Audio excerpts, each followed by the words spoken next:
Hey everybody, and welcome to the PC Gamer Show. Welcome back. It is now 2016, no longer in 2015, and we've got a great year of games ahead of us. My name is Tom Marks. I am the assistant editor here at PC Gamer, along with James Davenport, associate editor. How you doing, James? Pretty good. Welcome back to the office. We're all wiping the nighttime tears out of our eyes now that the break's over. Also joining us is Mr. Will Chesney, video producer here at Future. Hello. How you doing, Will? I'm good. Will is also our resident birthday boy today. That's true. Happy birthday, Will. Thank you. I hope everyone in the chat sends you lots of love. And if you're watching on YouTube or listening on the podcast, then send love back in time if you're not watching today on Tuesday. But I like to extend my birthday for as long as I can. So, if it's a week or a month, it's fine. That's January, anytime. It's very humble of you, really.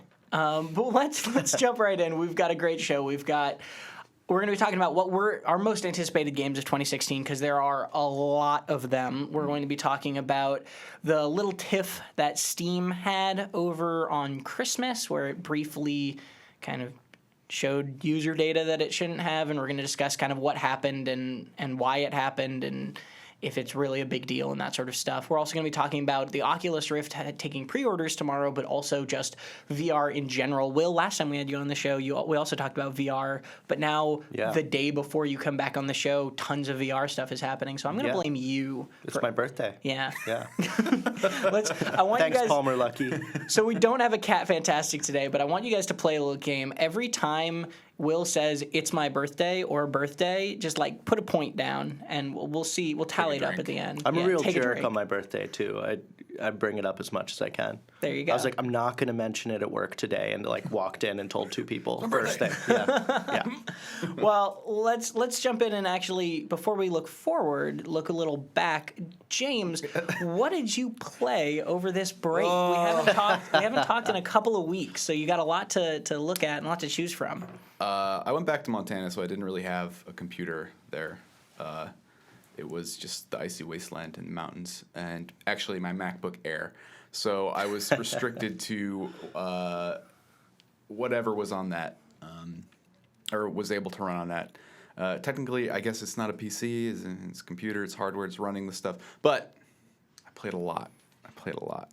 I'm just going to run through. Read-only memories. Do it. It's kind of this cyberpunk adventure game that actually takes place in San Francisco, future San Francisco, Neo San Francisco, I think it's called. Nice. It's kind of fun. I have not finished it yet, but I'll get to it. I started Shadowrun? Dragonfall? Is that what it's called? Probably one of the biggest ones is, have you guys heard of Keep Talking and Nobody Explodes? Yeah, but I haven't played it. That's the one where you have to defuse a bomb? It's amazing. So it's a non-traditional game, we'll say that. One person plays on the computer, right? They're looking at a bomb with several modules on it.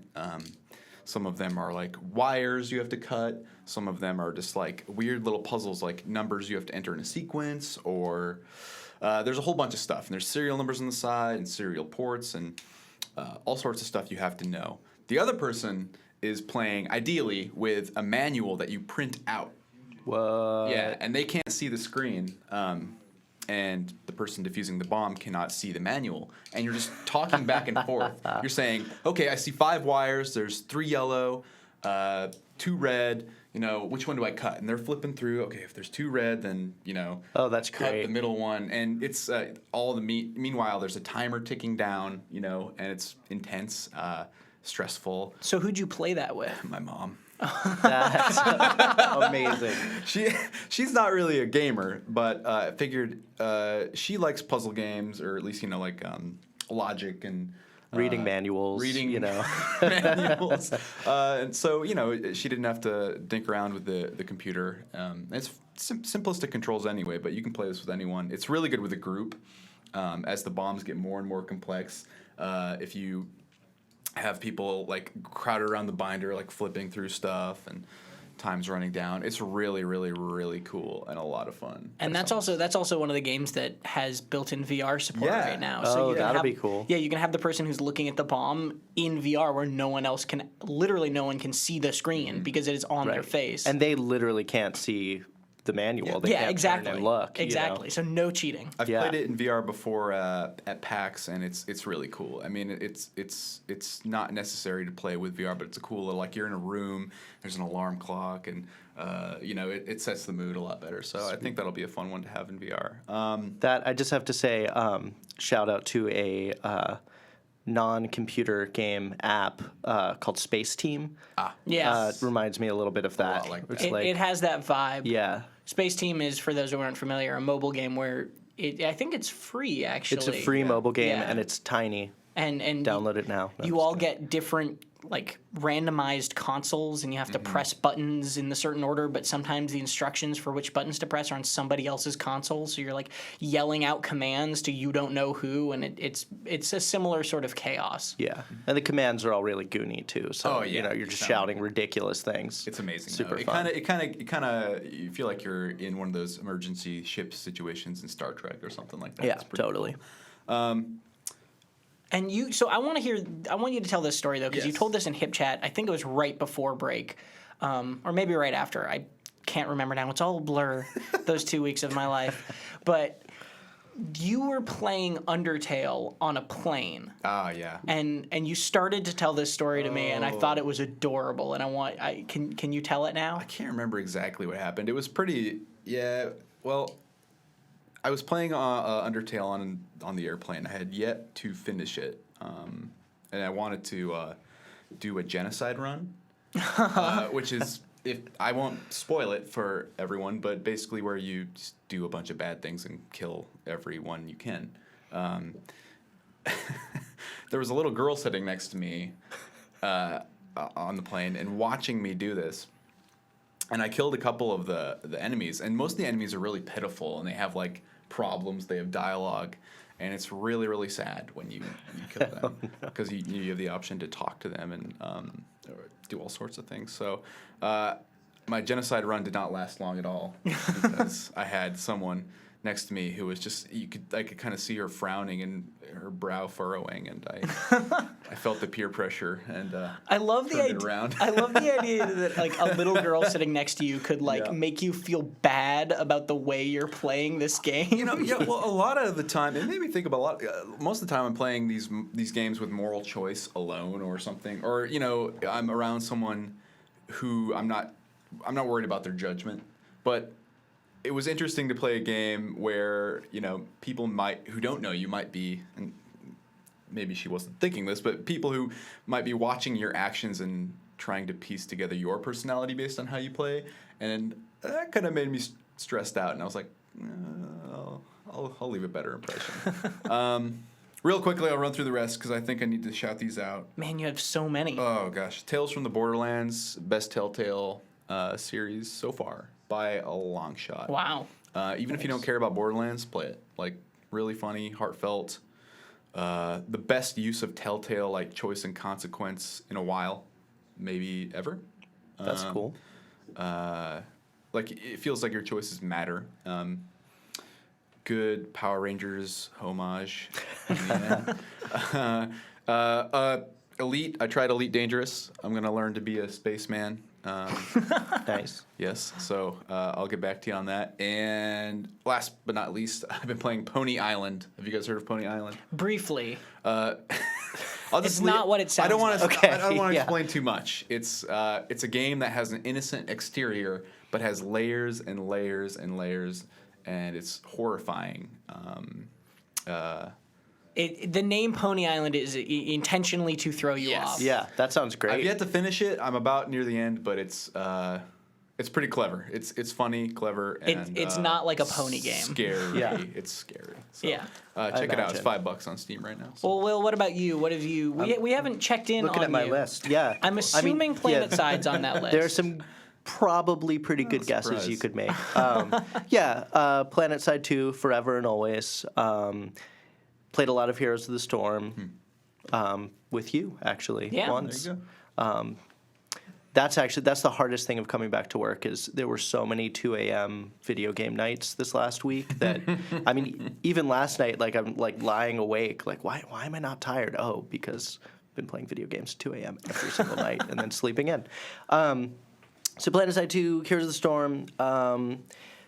Actually went back and played a ton of Magicka, which is so funny with a group of people. So a couple of my friends and I are playing. If you don't know Magicka, basically it's a top-down, third-person kind of shooter, but you're all mages. And the controls are really chaotic. So you have 8 different buttons that are all different elements, and you have to combine them in all these crazy different ways to make spells. But there's very little instruction, and it's mostly experimentation, and you kill your friends a lot, which is kind of the fun. So I've been playing a lot of that. Played a game called Endless Sky, which is not part of the Endless Dungeon, Endless whatever. Endless Legend. Legend franchise. It's a completely separate from that. It's basically Escape Velocity Nova, for those of you who played that way back in the day. It's like overhead, again, third person. You're in a spaceship. You start out, in a tiny one, and you just trade planet to planet. And it's kind of simple, but this game's kind of hitting all of the nostalgic memories of that, which is great. I saw you playing a lot of that actually over the break, and it's a free game too. It's free to play on Steam. I was like, which is kind of cool. The guy who made it, it's all open source. He kind of made it to be edited, which is kind of cool. All the assets in it, he pulled from NASA and other just free databases, which is cool. I think a lot of the work went into edit tools for it. So how to make your own little stories, how to make your own galaxy, different planets, different trading stuff. So cool little free-to-play game. Cool. Yeah. And I also played a lot of Heroes of the Storm this break. Got to get those stim packs while the Christmas thing was still going. I played a good amount of Heroes of the Storm. I played a good amount of Duelist as well. I was talking about Duelist just before the break. Still good? And it's still good. I mean, it's still rough around the edges with beta stuff where it's missing features here and there, but the core gameplay is just still so fun, and it's free, so it's really easy to recommend. Once again, that's Duelist with a Y, not an I. And I played, so I was up in Mount Lassen. I was up in the snow for a little bit, and I made an amazing snowman that I was really proud of because I love making snowmen. Making snowmen is, bar none, my favorite thing to do in the snow. I don't know why. It's just so great. What's wrong with that? Yeah.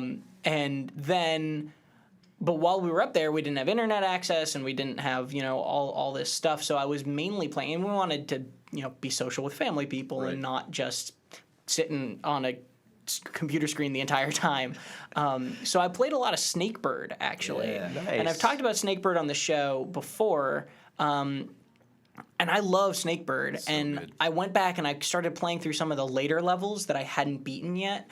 And oh my God, that game is still so hard. I was expecting to kind of be rusty at it, but I got back into it, and it is still just, there are levels in Snakebird, there are puzzles in that game where I open them and I immediately close them and go to a different level because I look at it and I'm just I can't do this. All of the bonus levels, there are 53 puzzles total in that game, and I've resigned myself to never being able to complete probably about 6 of them. 6 or 7 of them, I just look at them and I'm like, nope, I'm good. Bye. I just can't do this.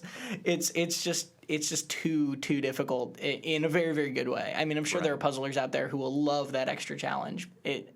I just can't recommend Snakebird enough if you like puzzle games. On top of that, I played Spelunky for the first time. Yeah. Wow. Welcome. I know. I picked it up in the Steam sale. Yeah. That game is incredibly difficult. Yeah. I don't think I've played it enough to really appreciate kind of how good the randomization is and that sort of thing. There's a hump there. But I'm looking forward to playing more. Cool. I like that it's up to 4 players. I really enjoyed playing it. I played some because also I had family in town, so I played some Gang Beasts. I played Towerfall, that sort of stuff. And the other game that I like single player game that I was glad I finally got into was Undertale. Because I picked that up also while it was on sale. Not on Steam, actually. I bought it straight from the developer's website because they also had it on sale, and apparently they make more of a cut that way. Yeah. I don't know, so I figured why not? So what you're saying is you're undercutting Steam. Yes. Yeah. The big man. We got to get them. Getting Valve where it hurts. Damn. Well, we can talk about maybe why that's not such a bad thing later, but I do recommend to people that if you are becoming wary of Valve for any reason, a lot of the time with indie games, you can buy the game off of their website, usually at the same price, usually discounted at the same price too, and they'll make more of the cut. And usually now, those indie developers are using Humble to distribute their games, so you get a Steam key. Whoa. Which at that point, it's kind of like, why would you not do that? You know, unless you want to support Valve, which is a totally valid reason. Yeah. But I liked Undertale so far. Once again, I think I'm not into it far enough to really like appreciate what everyone else sees in it. But these are games that I started and then kind of got distracted by other things, and I'm really trying hard to not let myself just walk away from them forever. Cool. You know, that happens way too much to me, where I'll pick up a game and I'll be like, man, this is really cool. I'm glad I got it discounted, and I'll play it for like 4 hours, and then I'll just like not touch it again. And I hate when I do that for a game like Undertale, which is a short experience as it is, and just why don't I just complete it? Like, why don't I do that, you know? So I really want to go back to that. If you in the chat have anything that you'd like to bring up that you guys played extensively over this winter break, whether you had the time off or not, let us know. We'll take a quick look.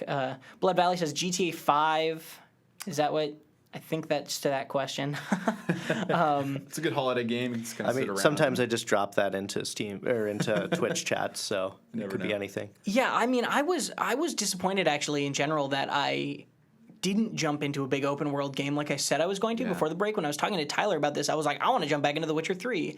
And then I actually just ended up going for these single serving games more, like Heroes of the Storm and Duelist, where I could just jump in, play a few games, and jump out, because there were so many other things I was doing during the break. Like, you know, I was doing a lot of like house cleaning, a lot of shopping, a lot of family stuff. So it was much more suited to me to be able to spend 20 minutes on a session of Duelist or a session of Heroes of the Storm and then move on and do things than it was to just like sit with The Witcher for 8 hours, which I was kind of disappointed about because I really missed that. I haven't done that with a game in a very, very long time.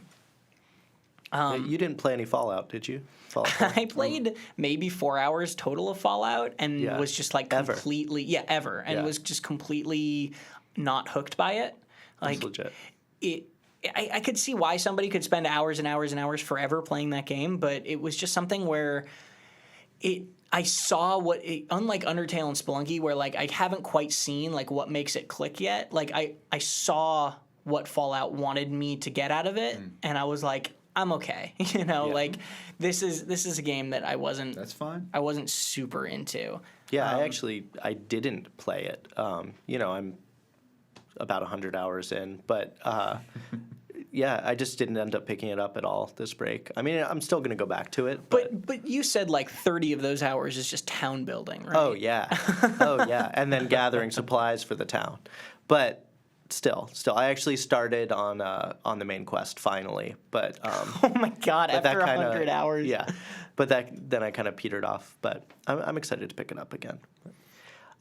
But what I should do is I'll play it on an airplane with a small child next to me judging me, and I think that'll be a better Should I experience. decimate this raider town? Yeah. I'll talk to him. That is one complaint. I wish there was more talk. I just saw an article that somebody played through the game totally pacifist, maybe, or did a lot of it that way. Quotes, but pacifist. Yeah. It almost broke know. the game, apparently. Yeah. Because there's a lot of killing. Yeah. The shooter is what I would call it. It is a shooter. Yeah. JBJ Blaze in the chat, who's now a subscriber, and I don't know when it happened. Congratulations. Said played some Smite and Paladins. I actually steered away from those kind of games. I almost picked up Dirty Bomb. Nice. Kind of missing Overwatch because the beta hasn't started back up yet, and and then I didn't quite get there. I'm not sure why. I still want to jump into Paladins. I haven't yet. I think I even installed it, and then it's just sitting there. But And then check that out. He also says Rocket League and Metal Gear Solid 5, and those are both good options too. Rocket League is another one of those games where you could just like jump in for a bit and then jump out. And Metal Gear maybe not like that, but I have so many multiplayer games that I'm playing right now that I haven't started. I've like made an actual decision not to start Rocket League because I know I'm gonna love it. So like there was even like a 4-pack sale. You know, I was like, buy it for everybody. No, we'll wait. It'll be there. So, yeah. Yeah. Paladins, for those asking, Paladins is the kind of first-person shooter with slight MOBA elements-ish, not really, thing that Hi-Rez is making. It's currently in closed beta, I believe, and we talked about it previously on the show. I'm not super thrilled with it, but who knows? Maybe Chris Thurston is actually at the Smite World Championships this week, and so he might be able to get his hands on it, and we'll have another opinion on Paladins. But let's move right along. Yes. Let's stop looking back and let's start looking forward. So there are going to be a lot of games coming out in 2016. And one of the things that we're going to be talking about VR later, and this might be like the year of the VR revolution, but also just outside of that, there are so many good games coming out this year. It's kind of intimidating. It is. It is really intimidating. We have a guide on the site that's just a guide to the games of 2016. We tried to list as many of the best, biggest releases or even the best indie games that we've seen that are coming out this year.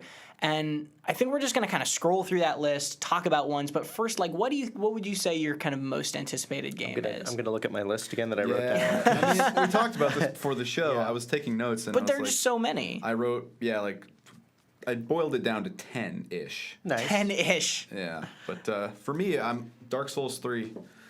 Yeah, wow. Souls yeah, games. that's a big one. See, Dark Souls 3 is crazy to me because it's one of those games that I am excited for and is barely on my radar because there are just so many games. Yeah. Too many games. Too many. What about you? I mean, honestly, this is kind of ridiculous, but Double Fine relaunching, remastering Day of the Tentacle has me very excited because that game was pivotal to my love of video games. There you go. I've been playing a lot of PlanetSide, playing a lot of Heroes, playing a lot of like multiplayer competitive games. Very easy to get, Hearthstone or whatever. Very easy to get like angry, get upset, take it too seriously, get stressed. Like that game is just fun and funny, and even if you're frustrated and stuck, it's still ridiculous. So, looking forward to that. Let me look at my list here. Mine actually comes. Both of the games that I'm most excited for come really early in the year.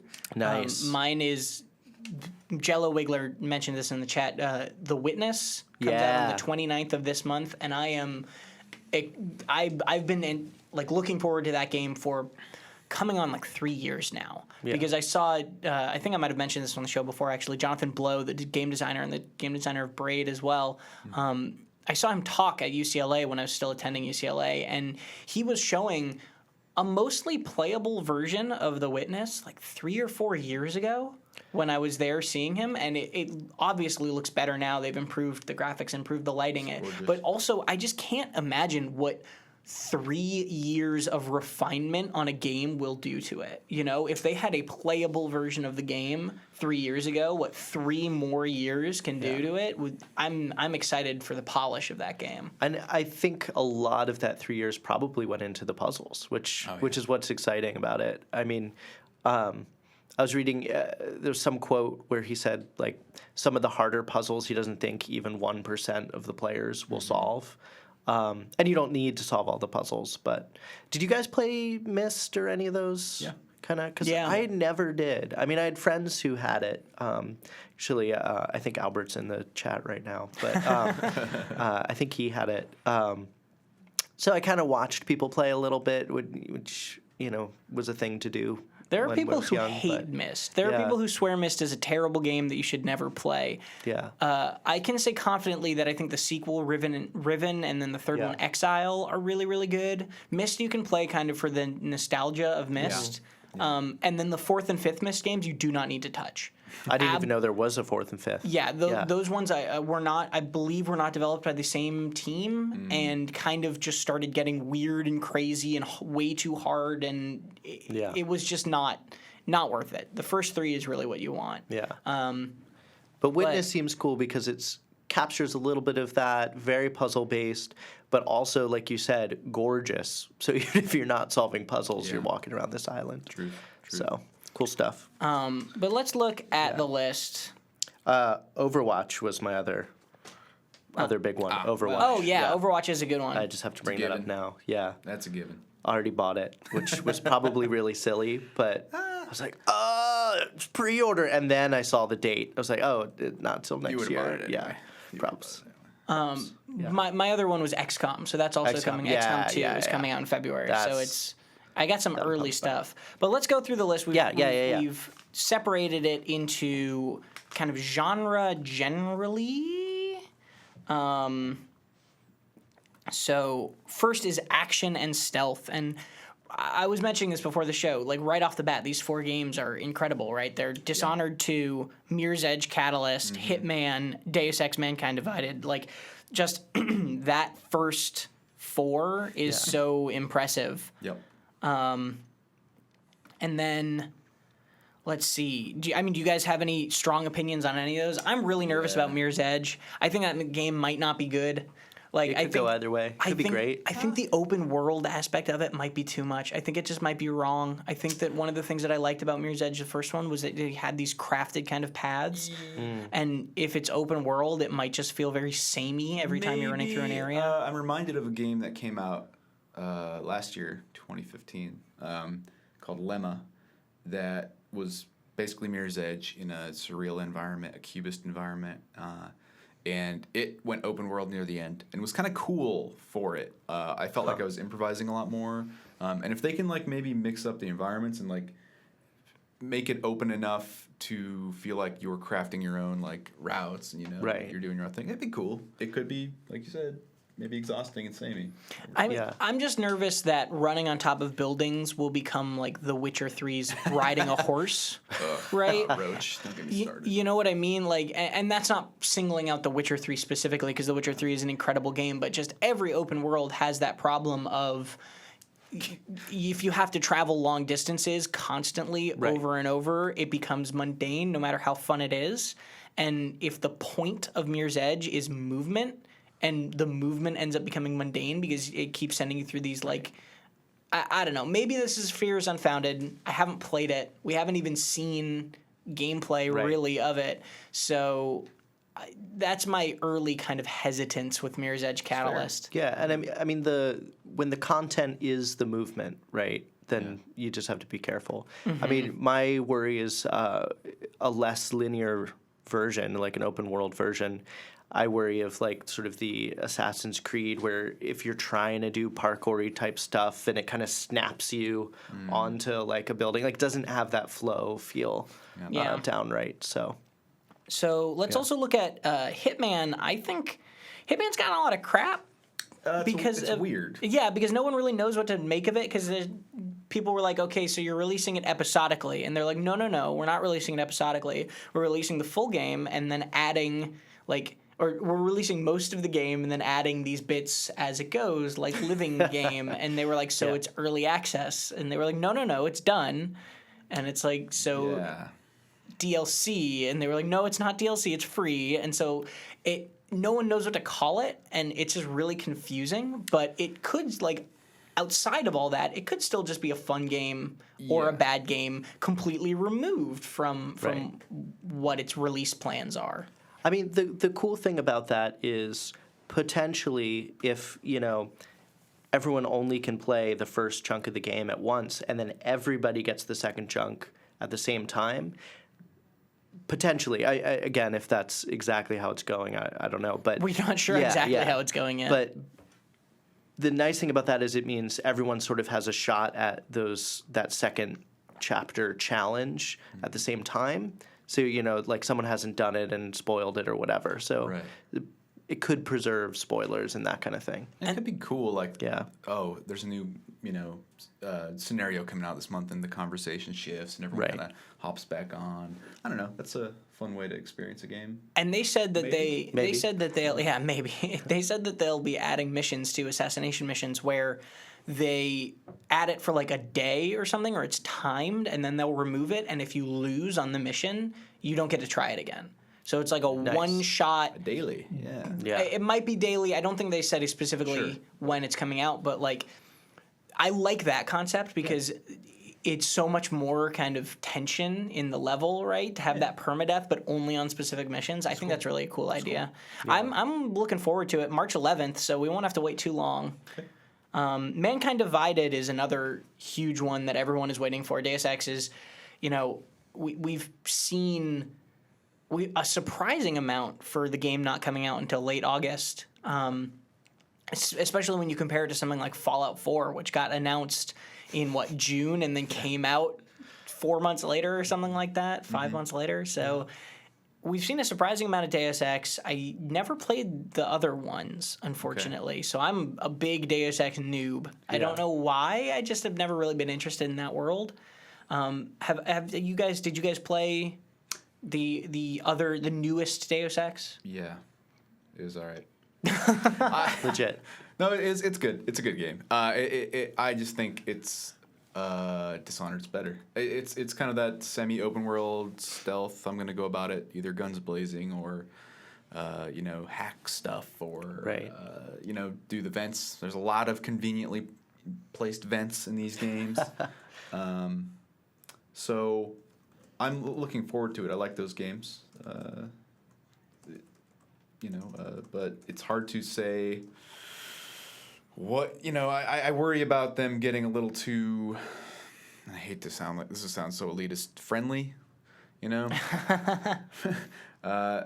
because if you've played the first Deus Ex and then you go and play, what was the last one? Human Revolution? Something like that? Yeah, I think so. It felt pared down, at least to me, significantly, and a bit more forked as opposed to open. So, I don't know. Also, real quick shout out to Catatonic Sheep, who just subscribed as well. So thank you very much for subscribing. Cool. Yeah, We love video games. So Dishonored 2 is another one where I'm surprised by how much love that game gets now, because I feel like when it came out, it kind of flew under the radar. Not under the radar, but like it wasn't lauded as one of the best games ever made, and now there's a lot of retrospective love for it, and there's a lot of excitement for the second one coming out. Not in any way saying that it doesn't deserve it or does deserve like the non-love or whatever, but I was just surprised to see when Dishonored 2 got announced how excited people were. Oh, so jacked. 2 playable characters. Yeah. It's pretty neat. That's very cool. I'm sorry, Assassin's Creed Syndicate already did that? They beat Dishonored way here. to the... Arcane. It's Arcane. So actually, this Christmas I got a GTX 970 for Christmas from my family, and it came with Assassin's Creed Syndicate, like as a code. There you go. And I'm kind of interested in trying that game because I've heard a lot of mixed things about it. People like it. If you like Assassin's Creed games, I hear it's a good one of those. Well, and we can talk about this too. There was a rumor. There was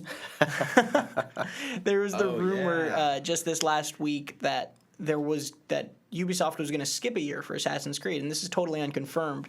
But sources. Kotaku's sources, and also somebody in like a 4chan thread basically posted and said Ubisoft is going to take a year off from Assassin's Creed games and kind of rethink the series, which I would be for, but it means we're potentially not going to see an Assassin's Creed game this year if those reports are true. That's okay. I have 4 others I can go back and play still. Exactly. We got the movie coming out. Yeah. Plus we have Dishonored and Hitman and Deus Ex, so we're set on stealth. But let's keep going through this list because there's too many, right? Yeah, we got to pick and choose. Far Cry Primal is another cool. one. That one is coming out on March 1st, and they said now it's originally people thought it was going to be like kind of like a Blood Dragon thing, where it was like Far Cry Blood Dragon was to like a spin-off of Far Cry Right. 3, and people figured this was going to be a spin-off, but now they're saying it's actually a full Far Cry game, which I don't know. I mean, it's hard to imagine a Far Cry game without guns, Right. but You got a bow and a club, and apparently you can fly an owl. And You become the owl, you sort become of. the owl, sort of. Sort There's of, some like yeah. old school spiritual. You like scout with it or whatever. I think you can like even upgrade your owl to maybe drop rocks on people or some. upgrade your owl. Yeah. Owl upgrades. Who's It's not interesting. excited for that? Personally, and maybe this is just because of who I am, I kind of prefer like the sci-fi direction rather than Yeah. the like primitive direction. Yeah. So I would have preferred to see like Far Cry Moonbase or something like that, you know. Yeah. And the opposing view is like a lot of people on our staff have like talked about if it was Primal, we wish it didn't look so similar. Like it almost, I don't want to be reductive. It doesn't look like a reskin of those games, but Right. I mean, you have a bow and you have a lot of these same like utilities, but with, prehistoric aesthetics. So it's like, Yeah. It's, go all in if you can. it's interesting. I feel like, and this might be weird, but I feel like that game is going to be make or break from the late game of it, if that makes sense. Because the beginnings of Far Cry games and the beginnings of those open world kind of do anything you want, kill everything you want action games always kind of feel similar in that you're starting to build up your power. You know, they give you little treats here and there. Yeah. But then the end game is where you have like a power spike and you start getting just absurdly strong and can do anything you want, and there's a certain joy that comes from that. Yeah. And I don't know what that's going to be in Far Cry Primal, because there's no like T-Rexes for you to ride, right? So like I just don't know what the next step of that game is, and I'm interested to see what it'll be. I'm like I'm not skeptical that they can't do it or anything. Right. I just don't know what it will be. But moving along, we also just heard Rise of the Tomb Raider got an official date as January 28th, so that's coming right up. So excited. It's no longer an exclusive. Yeah. Not that it was ever going to stay an exclusive for long, I don't think. And we talked about this briefly on the show before of, if they released their game on the same day as Fallout 4, and it just didn't do well in sales, and nobody picked it up really, nobody was talking about it when they could be talking about Fallout, and I think that one of the reasons that the game is coming out on PC so soon is when they called it an exclusive, quote unquote, timed exclusive or whatever, is because I think they just needed to make money off this game. I think they needed to put it back into people's minds as quickly as they possibly could. And they saw these other games coming out in February and March and said, we just need to beat that. We just need to get it out there.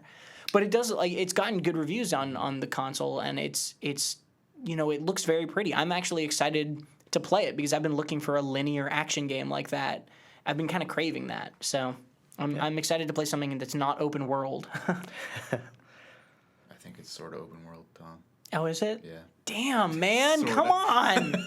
You can play it linearly though. I mean, just like have someone tell you where to go next. There you go. On an airplane. On an airplane. I thought it was more like linear, like the Uncharted games or the other Tomb Raider, but maybe I'm wrong, and maybe I'm sad, and I don't know. I just wasted everyone's time talking about it. So let's move on if you guys don't have anything to say on Rise of There's the a Tomb lot Raider. here. We've barely scratched the surface. Dead Island 2, I'm going to let you guys talk about that as I scroll. Yeah. Do we know who's developing it now? Because I'm not sure. It's Deep Silver is the publisher. Okay. So we don't... Jaeger definitely stopped working on it. Yeah. Oh, man.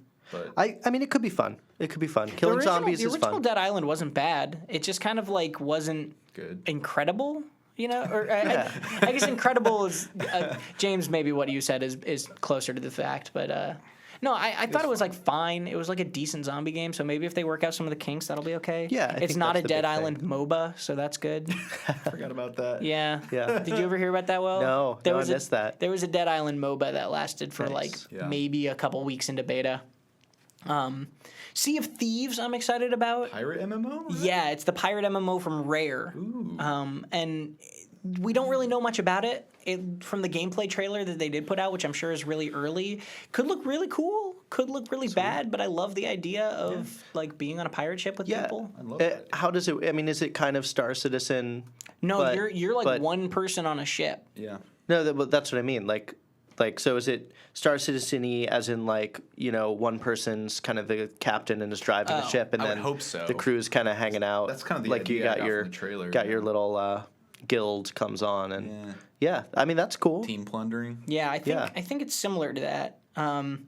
Keefus Maximus asks Rare like N64 Rare, and yes, I like N64 Rare, like the people who Yeah. made Donkey Kong Country and, Sure. and Banjo Kazooie, and Damn. although that company has shifted Yeah. since then. I don't know seeing how as- many original people are there or what. I think there's an okay Yeah, number. decent amount. It's not a huge amount. Like a lot of the people that were the founding members, like 6 or 7 of them from the people who made Donkey Kong Country and Banjo Kazooie, now are making ukulele at Playtonic. So, excited for that. obviously a part of that team is still there, but a large part of that team is also gone. Yep. So it's not the same people.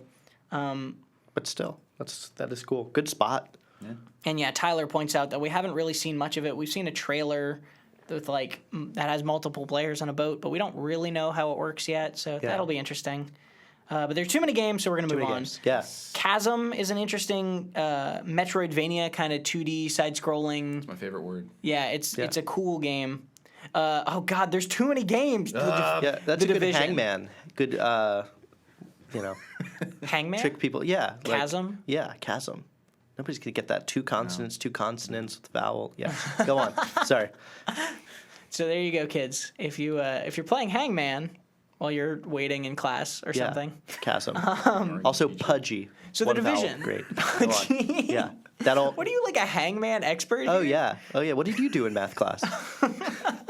Go on. The Sorry. Division is coming out, which is, it's on March 8th. It's coming out, and oh my God, we've heard so much about it, and then it got delayed, and then it got delayed again, and then, now, like I was saying yesterday in our weekly meeting, that there was a ton of hype for The Division, and then it just kind of got delayed so much that nobody's talking about it really anymore, but it still looks like a really cool game. And it looks like the conversation I thought was interesting was Tim, our editor-in-chief, was talking about, like, is this going to be the PC's destiny to a certain extent? Like, it's this online multiplayer RPG-based shooter. Right. Obviously, it's not identical or anything, and obviously there's already Warframe on PC, which fills that niche. But it could attract a similar audience, I suppose. You just need cool fashion, and then you're good. That's true. Oh my God! I just want to say also the Last Casuals just subscribed, so we've gotten 3 subscribers in just this show. Yeah. Not meaning to poke you. But All the yeah, that's podcast awesome. and YouTube Congrats. listeners are like so confused right now. Like, what does it mean subscribe? We mean Twitch subscriptions. I subscribe to this podcast every week. Or I've been. Yeah. It's great. But yes, thank you for the support, everyone who is doing that. But yeah, are you guys hyped for The Division at all? Like, I'm nervously hyped about it, I guess. I'm like interested in it, but I have no idea. Can I be honest and say I have never heard of it before you mentioned it? Oh my God. Like just now? Yeah, and I spent Right. a lot of time Yeah, you do. looking at games. So, what? But go on. Yeah, So then, I don't know. for the uninitiated, Yeah. it's called Tom Clancy's The Division. Oh, yeah. And you One of my immediately friends know what we're talking about. One of my friends was like, Albert, actually, who may or may not still be in chat. He was talking about that the other day. Yeah, So, and it's an online shooter with RPG elements Yeah. where you level up and stuff, and it's a third-person shooter set in like post-apocalypse, and you run around a city and or not post-apocalypse, but post-crisis, I guess. Like the world has shut down and the financials whatever went crazy, and it's like all like a military state now, and people like walk through these abandoned cities scavenging stuff. And then the most interesting thing to me is that there are these dark zones in it where when you go into a dark zone, potentially with your friends in a team, or with strangers in a team, there are other people online in those dark zones also scavenging and also fighting things. Cool. And you can kind of either befriend them and help work with them and team up, or you can just probably do what everyone's going to do, which is murder them on sight. And then you can betray your friends. It just sounds incredibly stressful, basically. It sounds like the most stressful social situation ever. Because, James, you know that when you and me play this game together eventually, I'm going to shoot you in the back. I'm well, sorry. Now that you've said it. He won't know when. He won't know when. But The Division has a lot of hype too. Let's keep moving though. There's the new Doom. Which is also exciting, and we've seen an okay amount, but we still don't have a hard date on yet. I've never really enjoyed the Doom games. Like, not that I thought they were bad, but they've just never been my type of shooter, you know? So I'm not entirely excited for Doom, but not out of like, it looks bad. Just kind of out of, it's not my bag. Looks okay. Satan and stuff. Everything I've heard of it, everything I've heard of people who've played it have said that they've enjoyed it. So That's cool. yeah. Yeah. I love the snap grid thing that I was talking about. They have this really robust level and scenario editor in it. Oh, cool. Where they're kind of not doing mod support, but they're like giving you so many tools in the game that you don't need mod support to a degree. Obviously, you always need mod support, and you'd always like to see mod support. It's nice that they're doing that. Solid. The Last Casual says Daisy is still in target for a 2075 release date. Can't wait. Burn. Shots fired. I mean, I'll play it. Will, you mentioned Overwatch. I've talked about Overwatch enough on this show. Coming out June 21st at the latest, because that's when they sold pre-orders for. You have to, if you sell pre-orders, fun fact, if you sell pre-orders for a game, you have to have a date it will come out by. Otherwise, you're not allowed to sell the product. So Are you saying legally or legally? Legally. Yeah. You're not allowed to sell something and not say when it's coming out. Yeah. So at least in retail, right? Right. So it's coming out at the latest June 21st, and it might come out before that if they decide so. But Which is the smart thing about selling ships rather than selling the game. Selling in-game assets rather than a pre-order of the game itself. Yeah. There you go. Star Citizen. Also, shots fired. Yeah. Also, potentially 2016, so I'm excited and whatever. I'll play that game. I'll play the hell out of that game. But Eve Valkyrie, we talked about, is the game that's being packaged now with Oculus Rifts. It will not be Oculus exclusive. It'll also work on the Vive. But it's kind of like a space shooty game that looks cool.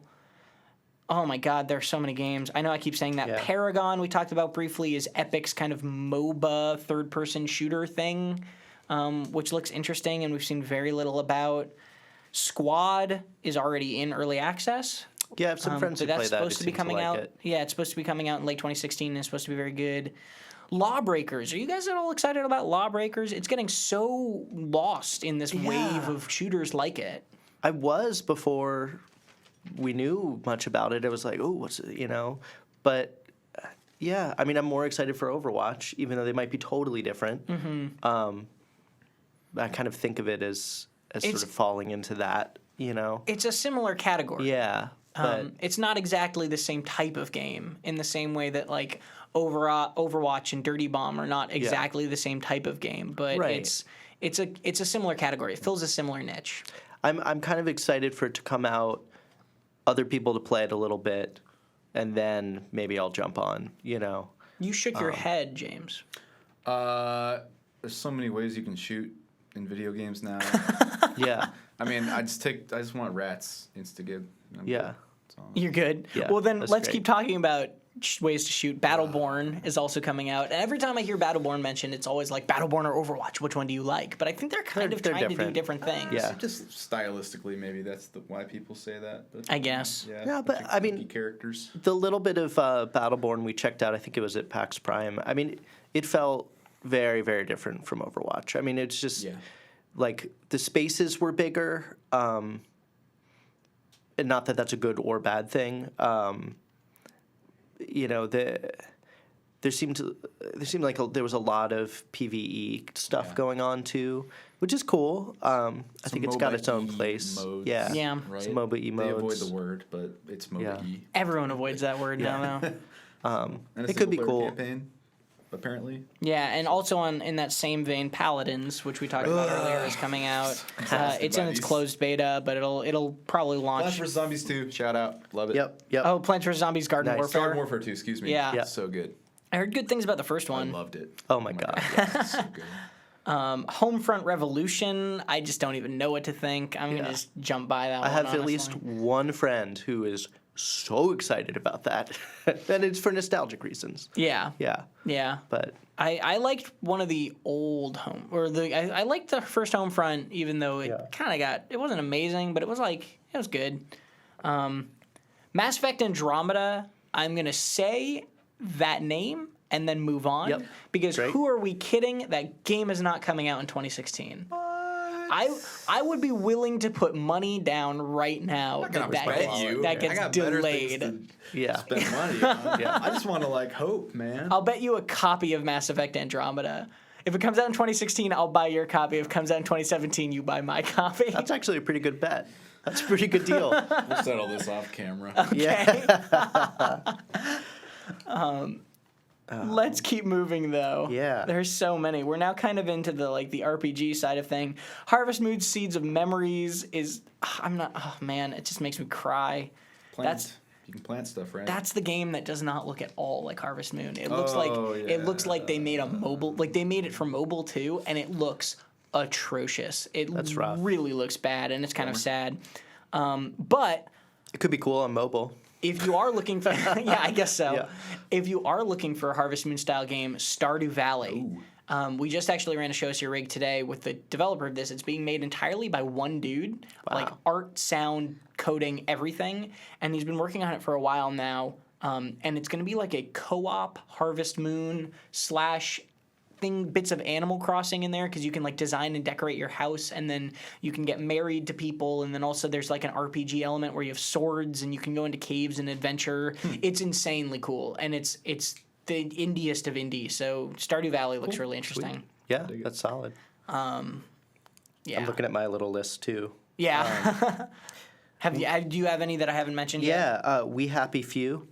Yeah, It looks pretty cool. It's basically 60s England, but everybody's on a drug that sort of like a mind control happy drug called joy, and you're part of this small group of people who are not taking the drug but pretending to, and they're sort of resisting the government. But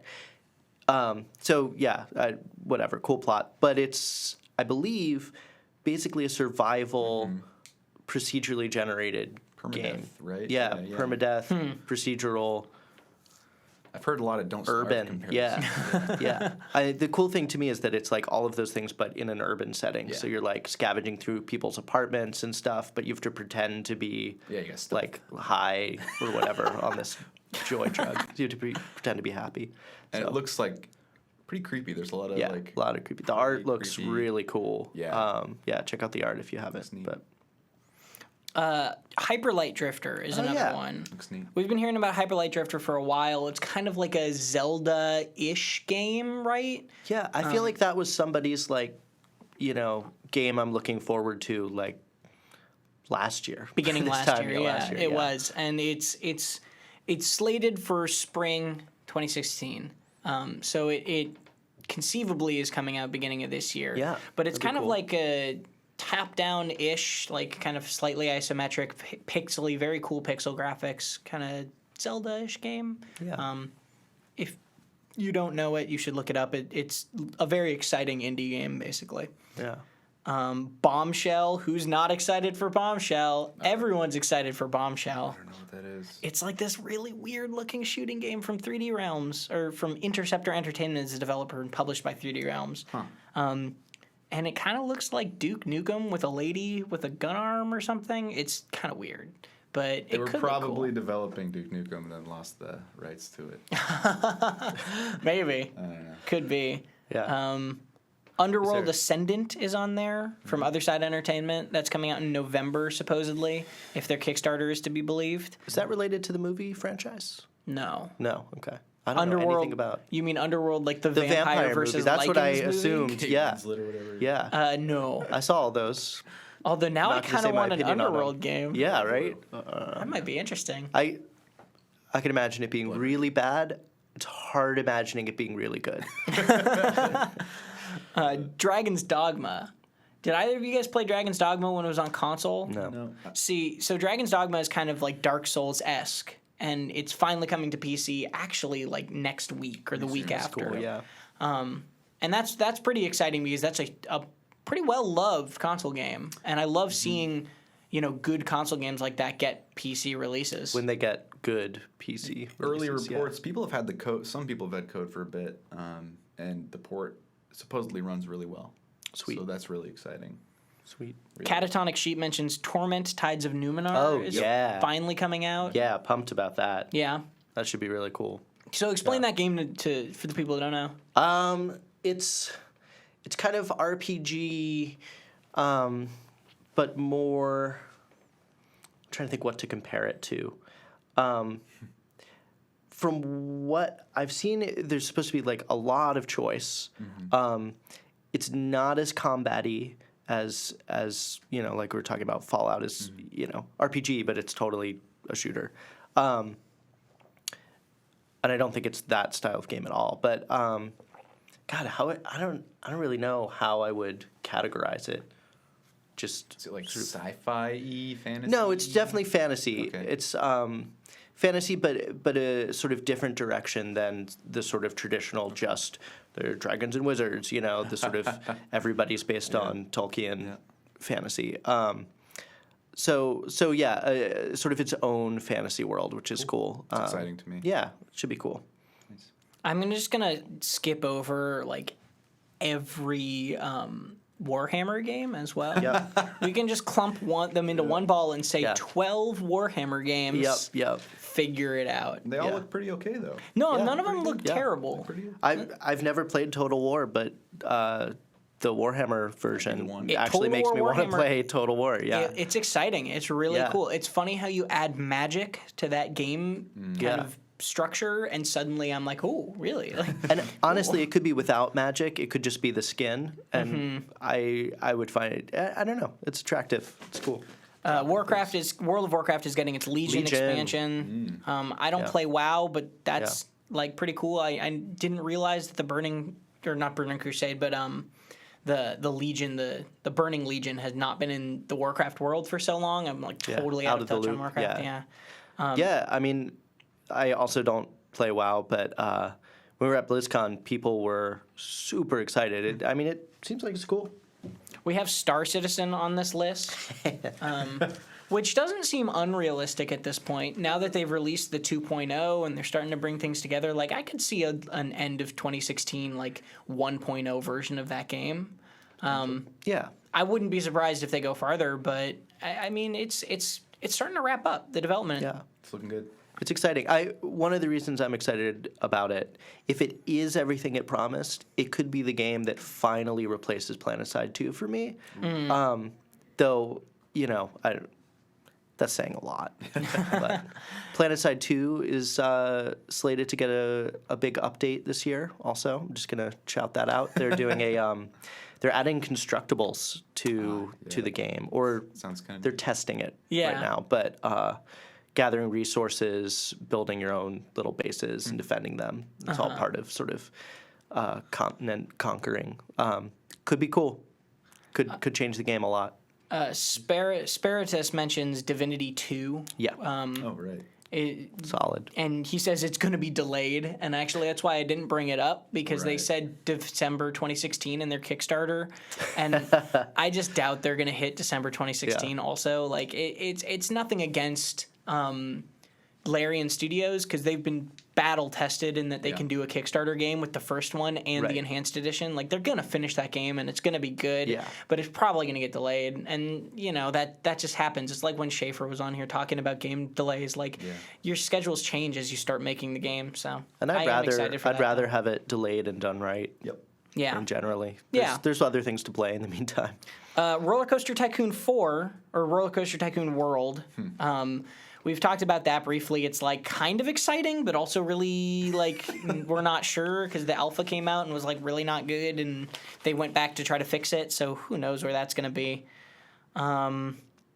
Ashes of Singularity. There are so many games that I don't even know. Like Cook Serve Delicious 2 is coming out in 2016. Great. Endless Space 2, Halo Wars 2, a lot of sequels.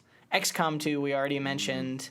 My God, there Yeah, there's only a few of the games we've talked about that are my absolutely definitely gonna buy and play. I mean, most of them I'm intrigued by, and I'll probably buy them eventually, but because that's all I do. But XCOM 2 is on the I'm getting that right when it comes out list. It's going to be so all our offices about for a while. I'm looking forward a lot to Enter the Gungeon, which is now also on the list as we start entering kind of action-y games. Yeah. God, there's still more categories. Yeah, there's so many categories. Enter the Gungeon is this, dungeon crawler game that I think is really good looking, and we played at the PC Gaming show, our E3 show. Mighty Number 9, I'm actually not hyped for anymore. I just have lost all hype for that game, and it really makes me sad because when I remember when they launched the Kickstarter, I was so excited it was finally happening, but just what they've shown of the game is not very exciting, unfortunately. That's the what's it called? Mega Man kind of clone. It's Keiji Inafune who's the creator of Mega Man, leaving Capcom and making his own Mega Man, and it's basically just Mega Man, but it just kind of looks, like it doesn't. Would you rather download ROMs and just play? Yeah, play the originals. Kinda. Yeah. I don't know. Well, the first 1 through 6 now are available on PC. Oh, cool. As part of like a Mega Man collection. Like a port collection thing. And they're really, really well ported. So if you are fans of the old Mega Man games, those are available officially on PC for the first time. And pretty good package. Yeah, it's really, really fun. They've got all this great like old concept art and stuff, but that's already out. Super Street Fighter V, and it comes out next month, and then Super Street Fighter V Ultra will probably come out later in the year because that's what they always do. I like Street Fighter. I'm excited. Oh yeah? Oh yeah. Cool. Are you a fighting game kind of guy? No, well, ideally, I just don't know anyone who likes them as well and is at my level. It's a very conditional thing. You know what I mean? No, I'm not good. I'm Get just like on his level. I like him just above sucking, so I just need a friend who's somewhere around there. Legit. Let's move on. We're now in the platformer and puzzle games. Abduction is supposed to be out this spring. Abduction, spelled with an O. We were talking about Myst earlier. This is by Cyan. Yeah. This is by the original Myst Riven Exile team. And it's basically a Myst game. It's a walk around an abandoned island solving puzzles game. Right. Which is also what The Witness is. But The Witness, I think, is more straightforward puzzles. Like you walk up to a puzzle panel and you solve this very kind of like you were just doing a normal puzzle sort of thing. Whereas Abduction is more like these thinking puzzles like Myst was. I got to shout out Ultimate Chicken Horse. Platformer game of horse. You guys know basketball? Horse? Yeah. So you take turns. That's cool. Multiplayer. Oh my god, I saw this game earlier. Yeah. So you take turns getting to a goal. Basically, there's a simple platforming level or template, as far as I know. And then you take turns adding obstacles and designing a level like on the fly. And if you complete it, the other person that's completed it. And if you fail, That's cool. You get an H. It's kind of a cool little idea. It's a fun idea because what it does is it makes you like, you want to put the obstacles in dangerous spots so they screw up, but not dangerous enough that you can't make it. And it's a cute idea. Yeah. No, I actually really like that. Yeah. Rain World and Cuphead are both beautiful indie platformers that are coming out this year that I'm super excited about. This is my category, so I'm sorry if I stop here, but I love platformers. Oh, ditto. I'm with you. Cuphead. Rain World is just like they're both gorgeous and they're for their own reasons, right? So like Rain World's is the cat slug. Right? Yeah, it's like a cat slug thing. That looks great. It's just amazing pixel art where also like the tail has like procedurally like moves, so you're not sure how it's gonna. It's very, very cool. Yeah. And Cuphead, the idea of Cuphead was that they were making the art. They were making the art look like a cartoon from the 1930s. Like really old school, cool. and it looks exactly like that. Yeah. It looks like they took. If they took Cuphead and went back in time to the 1930s, it probably wouldn't stand out much. Like it's really well done. The characters and everything are like a little like weird and a little like a little more creative, which is the nice thing. It's sort of like taking that style and there's a carrot. You kill it. There's a boss carrot. A boss carrot. It's nice. Amazing. That's awesome. Fight a carrot. Make some carrot cake. There's just Ukulele we already mentioned. I'm very excited for Ukulele. I also wouldn't be surprised if Ukulele was delayed. It's currently slated for October from the Kickstarter, but Kickstarter games get delayed all the time. Like, you're supposed to make an optimistic estimation, basically. And Based on the minimum amount of money you get. And Yeah. they got, Right. You know. Well, actually, Ukulele, and I do want to mention this real quick, is that Ukulele and Playtonic, I think they did something incredibly smart with their Kickstarter that most other Kickstarter games don't do, which is none of the stretch goals, they made way more money than they needed to, but none of the stretch goals had Additional content? exactly. They did. I was trying to look for the right wording. They didn't feature creep at all. They were doing stretch goals that were for completely things that were unrelated to adding things to the game. They already knew what game they wanted to make, and the stretch goals were just kind of beyond that. And then the final stretch goal was all of the Kickstarter backers getting the DLC that they had like an idea of that they would maybe want to make after the game for free. So it wasn't even we're going to make DLC. It was we think we might make this after the game is done. We have a couple more ideas that are probably not going to make it into the final game, and when we work on that after, we'll bring it to you. Right. So I think they did a really good job of limiting how the bloat of that game during its Kickstarter life, which I think is admirable. Yeah, having a very clear idea of the game you want to make before you kickstart it is kind of cool. Not that I think that's the only way you have to do it, but that's great. There's a game called Hover Junkers that's a VR game, but it's only for the Vive that I'm really excited about. The Vive? The Vive, bringing that I didn't say back. it the first time you said Vive. I let it go. But that's like a really cool VR game where you're basically like in the Borderlands world, but you're like flying a little ship around and you're like shooting at people with a revolver. It's very cool. Is it actually like franchise Borderlands? No, it's not. Okay, it just no, like similar looks like kinda. it looks like they Max and wanted to. Goofy. Yeah. Looks like they pitched it to 2K and then 2K was like, nah, we'll move on, Yeah. and they just made their own game. Cool. No Man's Sky, we talked about Star Citizen already, but No Man's Sky is the other one. So No Man's Sky might be another one that falls into the I'm gonna get it category. I'm I've totally been waiting to see kind camp on of that. digging slightly simpler games recently, just again as like a contrast to really competitive like shooters and MOBAs and card games, Hearthstone, which I love all those, but something to kind of take a break, fly around a little bit. It will be interesting to see just how much you can actually do in the game. I think that's the biggest concern. It's like, okay, another species of little dinosaur creatures that these ones have 4 legs. I'm okay. Yeah, I don't think it's going to be like as mind blowing as it first was when we heard the idea. Right. Like 2-3 years ago at this point. Yeah. But I'm down for like a cool game where I can explore a bunch of different planets and they look nice and I get to name stupid rat birds and Right. Yeah. I mean, it looks really pretty. Looks looks really really nice. pretty. I think it'll be cool to like just cruise around a little bit. But chill. yeah. No, I agree. I think that it's undoubtedly going to be a good game. It looks like we've seen enough gameplay to know that it's going to be, something, I guess is the way to say it. It'll be a game. But I am very hesitant to buy into another you can do anything you want game, because I always just kind of get into those games and go, I don't know what to do now. And Well, and it doesn't seem. I mean, my concern is that you can't actually do everything you want. Like you start, burning the planet, and you get stopped. But I mean, I don't know. I'm excited. I'll check it out for sure. James, are you excited for Home Free? Yeah, I was about to stop you and say, quick shout out to Home Free, open world, dog RPG. Nice. Yeah, you can have sniff to- butts. Dog RPG. Sniff butts all day. Oculus ready? VR ready? I'm into it. The Climb was on there too, which is the Oculus game that we talked about before. Pretty cool. The Oculus rock climbing game. Rock climbing, Joel. For those Mystery Science Theater fans out there. Chris Livingston posted this clip of Mystery Science Theater where they just say rock climbing over and over during this like 20-minute rock climbing scene. Nice. And it just is, it's, Amazing. I was crying during the entire thing. Mystery Science Theater, this is completely unrelated to PC games, also had a successful Kickstarter where they funded 14 new episodes. Oh, that's fun. That's exciting. Tacoma is a game from the people that made Gone Home. I never played Gone Home, but Tacoma looks very interesting, kind of like story, adventure, walking around game.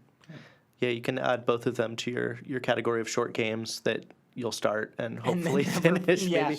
No, but that's cool. I'm pumped for that. It's sci-fi, right? It's in space. It's on space station. That'll be cool to see. Oh my god, my computer is lagging as it scrolls through all the games. But we've gone through the majority of, I think, what we're hyped for. We've spent a very long time talking about games. Yeah. So let's move along, actually. I think we can all agree there are some great games coming out in 2016. We didn't even list a tenth of the games on the list, and that list is not every game that's coming out, right? It's a lot of the best ones, but it's super cliche, but I'm actually more excited this year for new games than I've been in a really long time. I'm sort of with you. Yeah.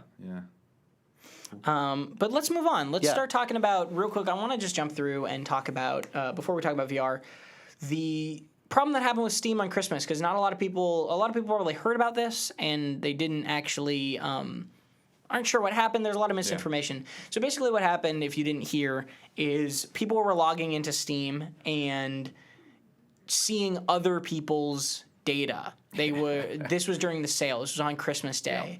And they would log onto their account page and they would see other people's emails and other people's, like, the last 4 digits of their credit card and the last 2 digits of their SteamGuard phone number. And it wasn't anything vital. Like an email, obviously you don't want to spread that around, and like the last 4 digits of your credit card number you don't want people seeing anyway, but like it was all protected. There were no passwords, there were no hacks or anything.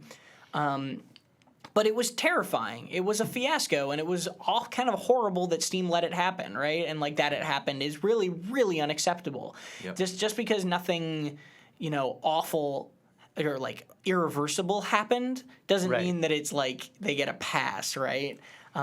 It was still really bad. And it happened randomly, right? Like certain people would log on and it would just show you somebody. It was as if somebody else had logged on, basically. Yeah, and one of the reason for that was actually because the servers just got overloaded on Christmas. Mm-hmm. I mean, they hit a record, right, of concurrent users. 12 million concurrent users just this last weekend. Yeah, so that's crazy. Steam is growing every day, and their servers are under more and more load. Just to give you an idea, also, Gary Newman tweeted that on a normal day, Gary Newman, for those of you who don't know, the creator of Gary's Mod and Rust, Gary's Mod just sold 10 million. Its 10 millionth copy over the New Year's break. On an average day, he said they sell about 3,000 copies on an average day. Crazy. On Christmas Day, they sold 75,000 copies.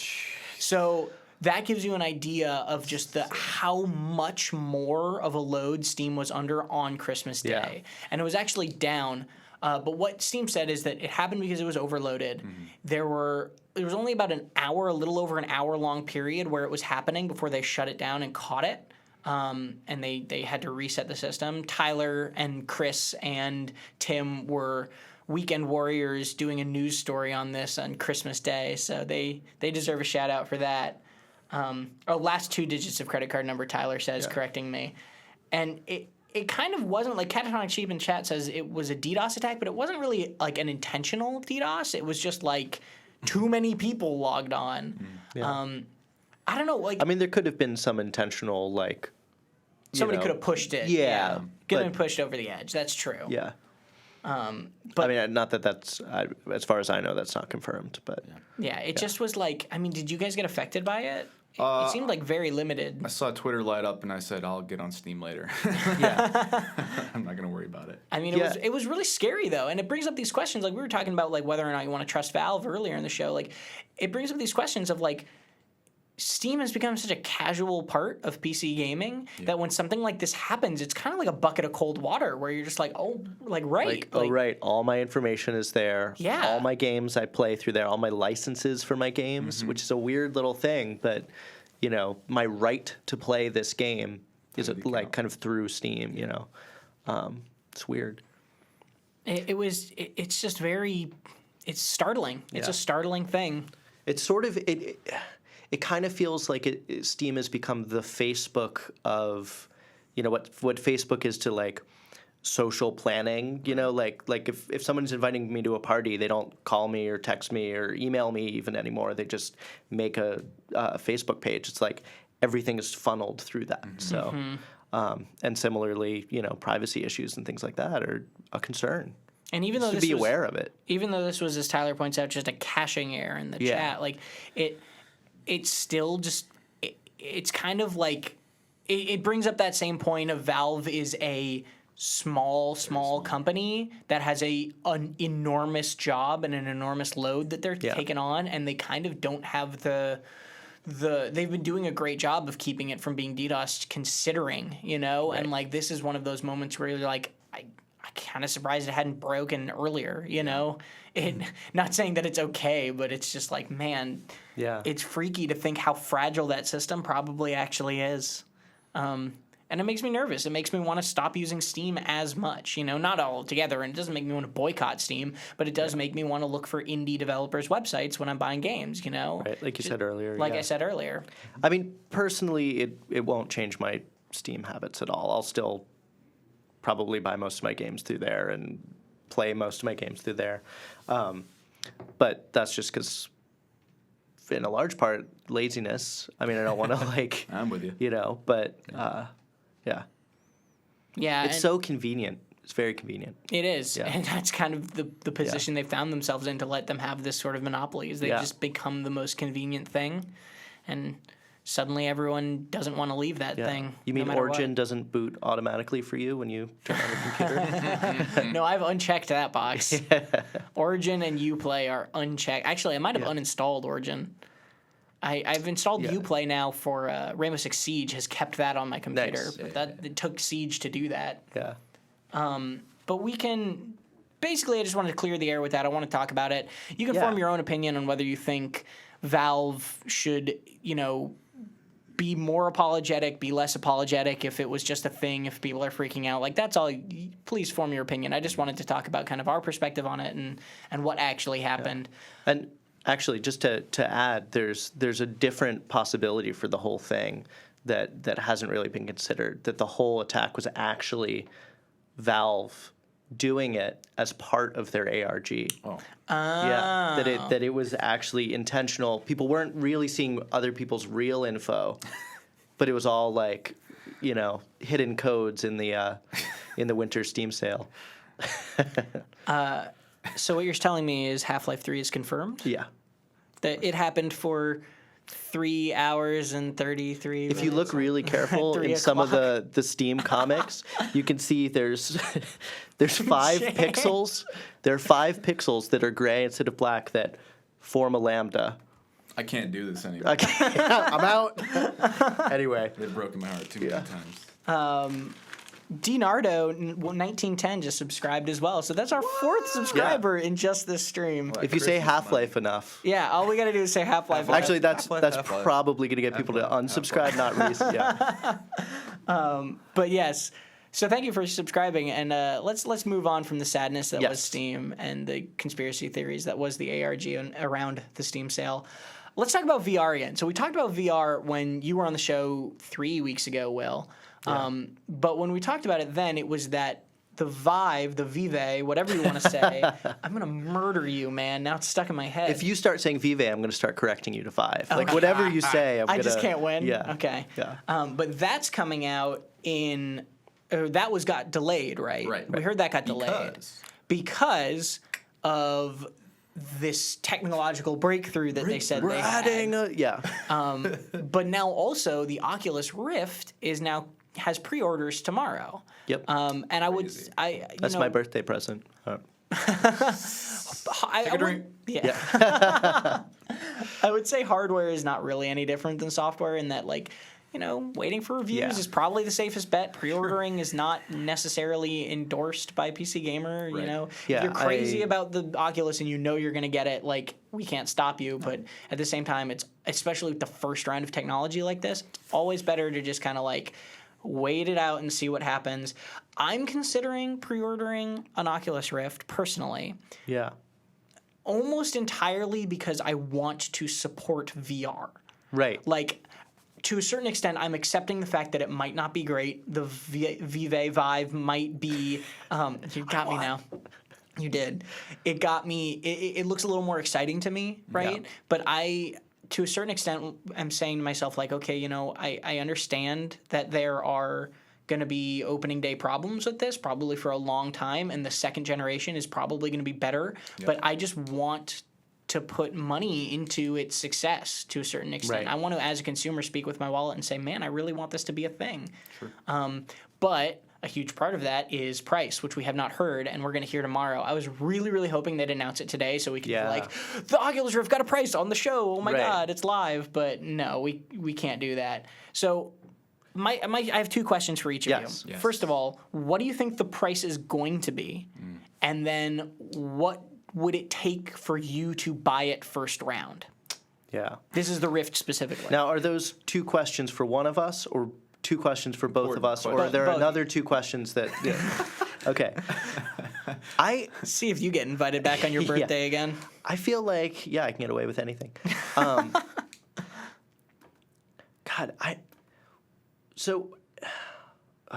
You're really struggling over this. What so price? I'll I say don't what I know. think. Yeah. I'll say what I think to start. I think it's gonna be announced at minimum $500, and I think that it will take it to be about $450 for me to probably buy it. Yeah. I really want it to be like $350 because he was like, when he told Wes, Mitchell told Wes that I can't remember his first name now, but one of the Oculus guys told Wes a while back, our hardware editor, that it's going to be at least $300. So we know that it's at least $300. And they also said a while ago that like the Oculus Rift experience was going to cost like $1,400. Oh, like getting And a that rig includes- that's going to run it. Yeah, you know, the rig that runs it. And renting a small apartment where you can.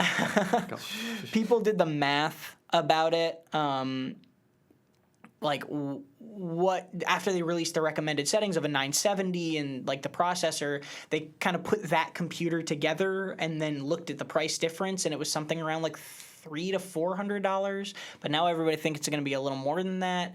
Palmer Luckey has said that the initial consumer price for the first one is not going to be one that consumers like. They just know that the first one's going to be expensive because it's for the hardcore people.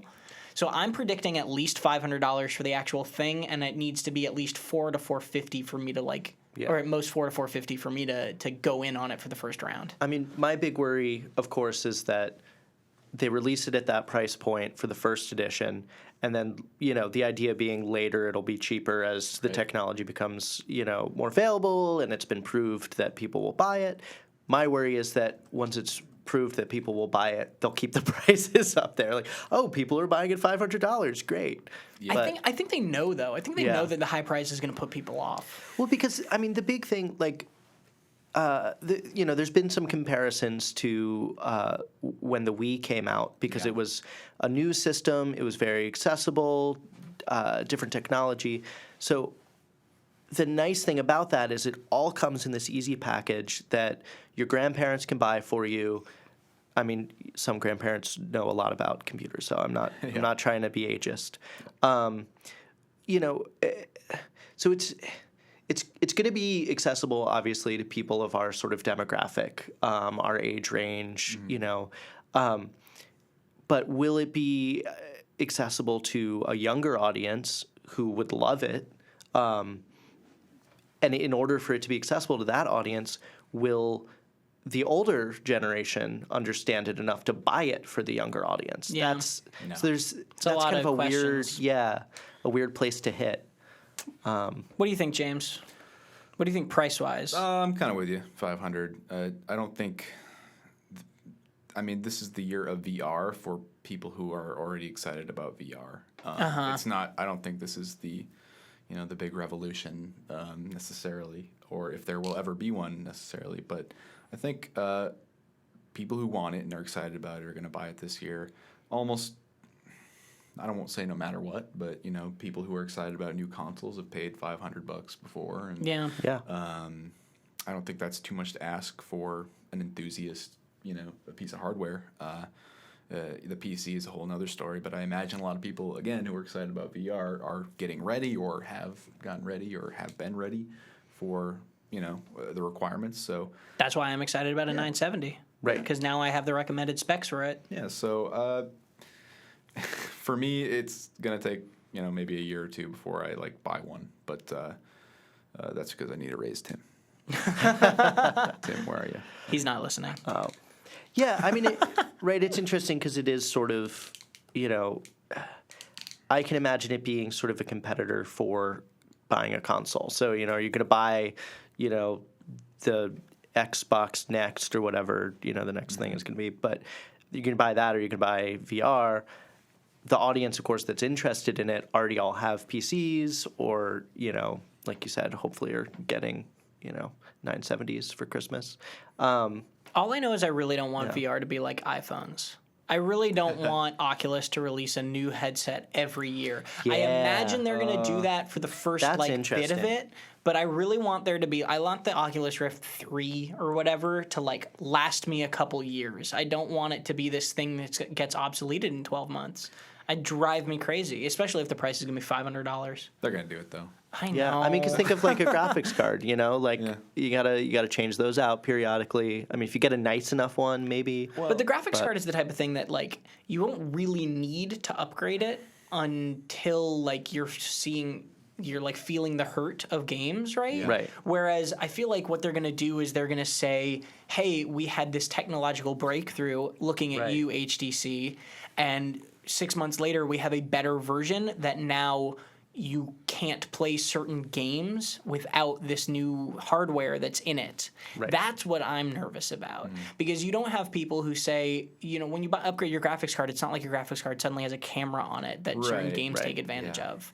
That's only happens with 3DSs and I stuff. imagine they wouldn't want to split their install base so early that they would, not make a new model alienate, the install base they already have. Right. Especially when it's so vital that they pick up steam in the next 5 years or so in some form.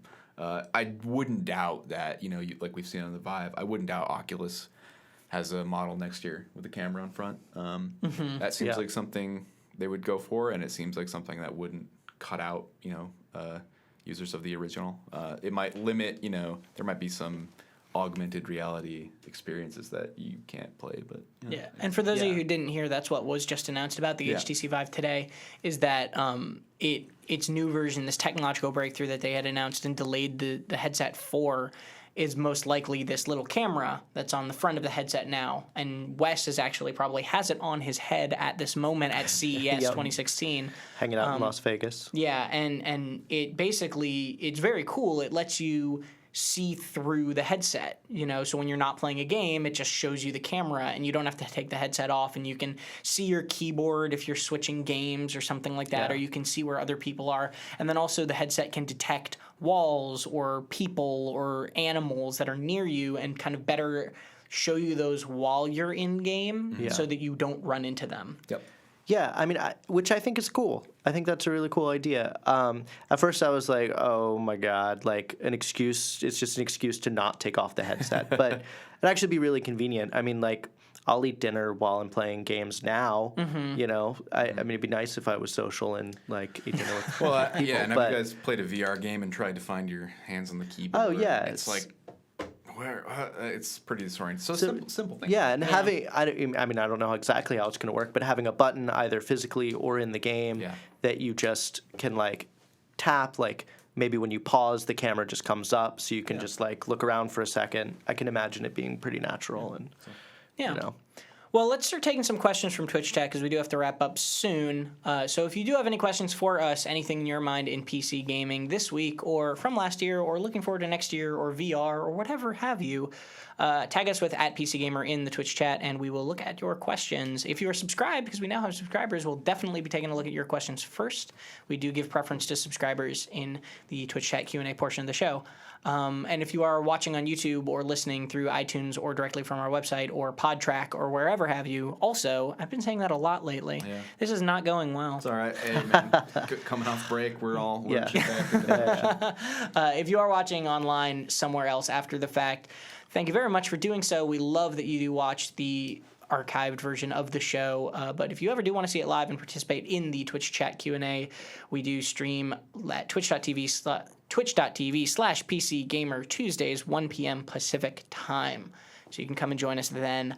Dinardo in the chat actually said, I keep worrying that VR will make me motion sick. And I think that's actually a really interesting concern because I'm concerned about that too. And I think it'll be sad if, when you go to a 3D movie and the 3D movie suddenly gives you a headache and then you can't enjoy the movie, you've wasted $15 or whatever. Right. If you buy a $500, $600 VR headset and a 970 in order to run it and you're super excited about VR and you put on the headset and the first time you throw up because you can't deal with it, Right. that would suck. Like, that would be gut-wrenching if I get a VR headset and I'm really excited about it. Like, this could happen to me. I'm terrified of that. Like, Well, and that's hard too because potentially you could go try the headset out. Maybe your friends have it. You could play a little bit. But like, let's say Star Citizen comes out full VR. You're playing that for 6 hours straight. Is that going to make you sick? I don't know. I mean, our video producer Scott, who's sitting outside right now, he's waving to us. He actually gets motion sick with sort of any first-person shooter game. So he's already limited, and I can imagine just dividing the player base even more into people who can't play VR games. So that's a concern. It's a concern. Yeah. all right, let's see. JBJ Blaze asks, I once heard 2015 was to be the year of the gamer. Considering what's come from last year, does anybody here agree with that? Also, might 2016 be more worthy of the title? I feel like we're in the age of the gamer. Like, I feel like right now it's not really... Year implied that, 2015 was the peak, and I feel like we're just going up. Yeah, there's so many games. There's so many games in 2015 I missed. So many of them were good. It's incredible. And there's so many different kinds of games being made too. My pick of the year, Sybil, was just a weird FMB personal biographical thing. And we have that plus Metal Gear plus Star Citizen plus it's incredible. Yeah. It's crazy. I mean, Age of the Gamer. I would say Age of the Gamer. Yeah, Age of the Gamer. Coined here. I would say 2015 more likely to be Year of the Gamer only because it's a little bit more round. Well, it's not a round number, but it's 15 is nice. It's right in Sounds between 10 and 20. It just sounds better. Yeah.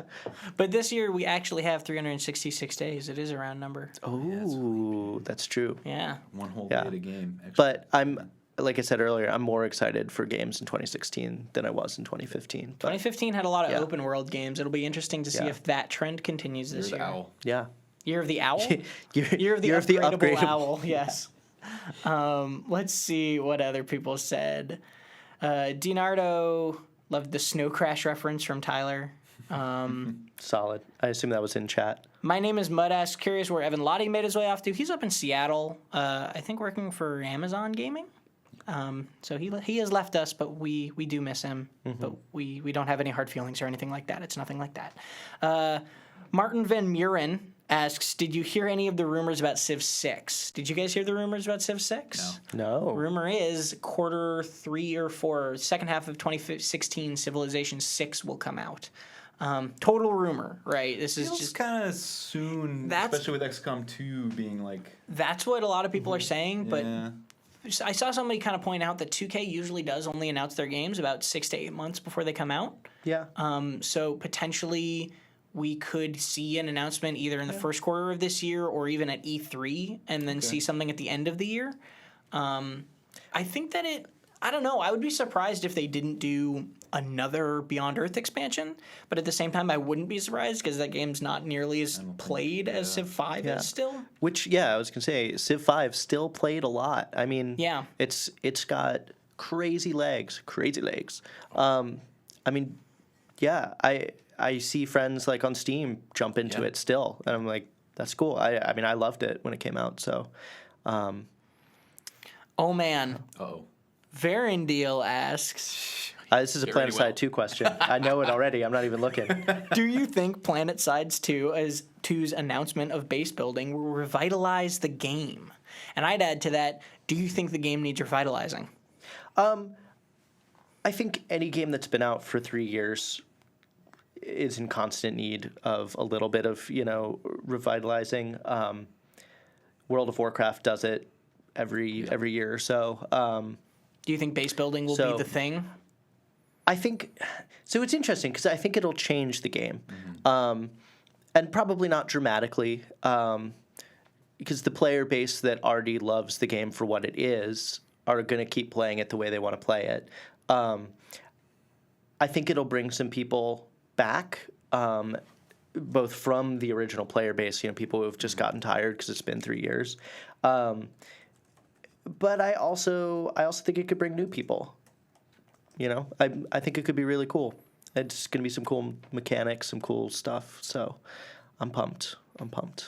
Yeah, there's already a couple people in chat that say it's got them interested. You know, and It's solid. I'd be interested in trying it too, but at the same time, I guess I'm kind of interested in trying it now also. So maybe Yeah. the base building isn't the thing that's getting I me mean, interested. what I'm really excited about in PlanetSide is everybody to be running around gathering resources and building bases so that I can sneak up on them and just destroy them. That's really not destroy the bases, destroy the people. So that'd be cool. Gbush Progs asks, what happened to all the Steam boxes? We were expecting the release of a lot of them last November. I think a lot of the Steam boxes came out. I think the reason you haven't heard about them is because if you're enough of a PC gamer that you're not really interested in pre-built systems anyway, that's kind of all a Steam box is, right? Yeah. It's just a very, very, very convenient small living room intended pre-built. So I think a lot of Steam boxes came out and, probably not to much fanfare, and the people who are buying them are probably enjoying them. And if you have a PC, you don't really need one. I just discovered actually that I can stream from my desktop to this kind of like meh laptop that I have. So I've stopped moving my PC to my TV altogether, and I was going to buy a Steam Link, but now I can just do Steam in-home streaming to this other laptop, and So I they don't shot need themselves in the foot. They kind did, of, yeah, to a certain degree. But I guess they needed in-home streaming to even make the link. So Yeah. What I'm excited about with Steam boxes are that they're affordable, which I only really care about in terms of tying it to VR. I feel like that potentially down the line could be a powerful sales tool. Like a Steam box bundled with VR unit. It's all there. It's great. Yeah, it's all There's no setup. You could get it for your kid, something like that.